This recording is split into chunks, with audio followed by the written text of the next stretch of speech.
I don't know what the protocols are at this time for entering the building. I don't know what safety mechanisms they may or may not have in place.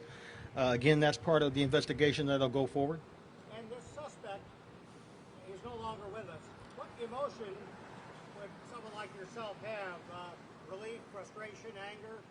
What do you think when you've got no suspect now? The point is that this is a tragedy for everybody involved, for our community as a whole. We all want answers. That's what we're going to try to provide in the days to come, the weeks to come. You know, it is what it is as far as that part of it. We're going to do our best to build a solid case so we can answer those questions. And, you know, and the family of the victims deserve the answers that we can provide to them. That's what we're going to try to do. Have you found an interview with Collins' wife? Repeat that, please. Have you interviewed Collins' wife or any members of his family?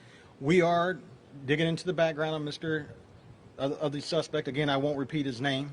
Is he a suspect or a shooter? At this point in time, we believe he is our suspect, who is the shooter. I won't repeat his name. I won't do that. We are digging into his background. We are reaching out to acquaintances and family members of him. Have you talked to his wife? Again, I'm not going to get into what we've done in the investigation as far as that aspect. Chief, did you say that all the employees regularly reported for work? I couldn't hear exactly what you were saying. Did all the employees report for work this morning? Yes, all the victims and the suspect reported for work this morning around 7 a.m.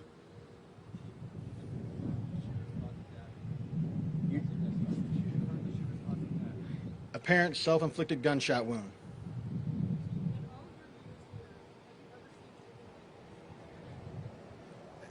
As I said, we have a great community, a wonderful community. This is a shock to our community.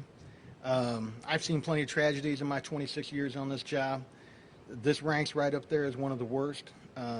Again, innocent people who just went to work today and have lost their lives. So it's just one of those tragedies, again, you never want to see. We train for the worst. We prepare for the worst. You prepare for this day, and you hope it never comes. It was apparent by the training and the response today that our officers, our fellow law enforcement agencies throughout Sangamon County, as well as other first responders, including the fire department, it works. You know, our rescue task forces were up and going.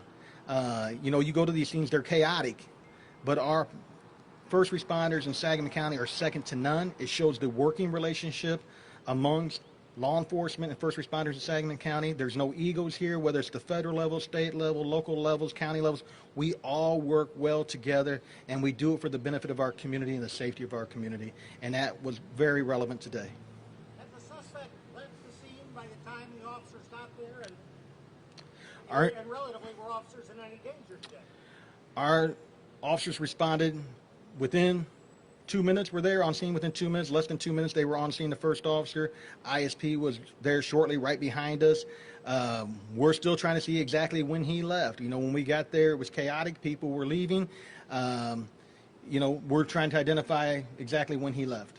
What was that past involvement that Springfield Police had with him years ago when it came to illegal activity?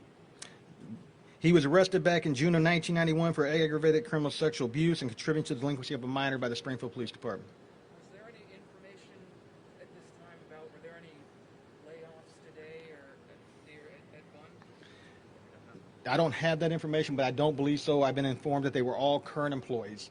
Is it possible he was still on scene when police arrived? I don't have that information yet. That's one of the questions we're trying to answer. If he was fleeing as officers were arriving, we don't have that answer. Can you tell me, if we know who the killer was, why, are you trying now just to establish a motive, and why is it important to establish a motive? That's exactly what we're trying to do. We're trying to establish a motive to find out why this happened. We owe that to the family. We owe that to the victims, and that's what we're going to do to the best of our abilities. I know, Chief, you were contacted by Morgan County Sheriff's deputies earlier. Is there any question of why he was where he was at? That's something the investigation will reveal. We don't know if he had contacts over there. I know that just from looking into his background preliminary, he had some arrests from over there, minor arrests back years ago over there. So I don't know if he had family in that area or not, or friends. That's stuff that we have to look into. Over there, meaning Morgan County. That is correct. At this point in time, have you established any sort of indication that he was acting differently, that there's any sort of warning signs that this might have been coming? Again, we're looking into all that, and it's part of the ongoing investigation. I'm not going to talk about that at this time. Has there been more established about the relationship between him and the victims? Were they co-workers? Did they work in the same department? What was the nature of it? Preliminary investigation reveals just what you said. They were all co-workers working in the same area. Again, we're trying to verify if anything occurred today or if there was any kind of activity that would have, caused something like this. But it's too early in the investigation to tell yet. Were any of the victims his supervisors? Not that I'm aware of. Does the Springfield Police have the tools necessary, or do you rely on the FBI or Illinois State Police in a time like this to conduct this investigation? The Springfield Police Department is the lead investigating agency. We are being assisted. We have every tools we need to conduct these types of investigations, but we are working with people. Due to the sheer size of the facility and everything that needs to be processed out there, plus the sheer number of people that had to be interviewed and employees that were on scene, I can't thank our law enforcement partners enough. We are currently working with ATF to track down where these weapons came from. We know he had a valid FOID card, but where they were purchased at and that kind of stuff as well. So we constantly work with our law enforcement partners throughout the community, but the Springfield Police Department is a full-service police department and has plenty of resources to handle this type of call. How many people were in the area? Say it again? How many people were in the area with you? I don't have the exact numbers on that right now. We're not going to reveal that yet. So we know he had a FOID card, but have we established whether the weapons were legally purchased and all of it? That's what we are working with the ATF to find out.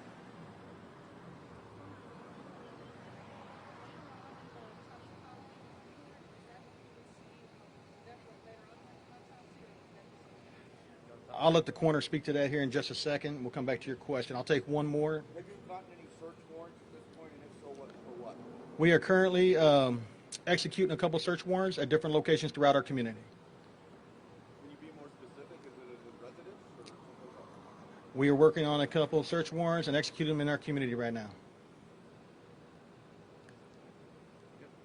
All right, at this time, I'll turn on the coroner to answer that question. Hi, Sangamon County Coroner. My name is Jim Allman, and I'd like to echo what Chief Winslow and Mayor Langfelder said, and our thoughts and prayers go out to the families. I've spent some time with them today. I think it goes without saying, when our loved ones go to work, they're expected to come home. We're going to do procedures tomorrow on the deceased to document their injuries accordingly. We'll also be able to scientifically ID both of them. I'll release the cause of death and the identification after the postmortem procedures. To answer your question in reference to toxicology, yes, there'll be full expanded panels ran on everybody. We'll have results of that. Mr. Coroner, you're talking about the folks who died at the scene as well as the gunman? Yeah, I can speak to the two people that died in Sangamon County. The Morgan County Coroner's Office will handle the investigation in reference to the gentleman that passed away in Morgan County. I'm not going to field any questions tonight. Thank you guys for being here. Thank you. Thank you. I appreciate it.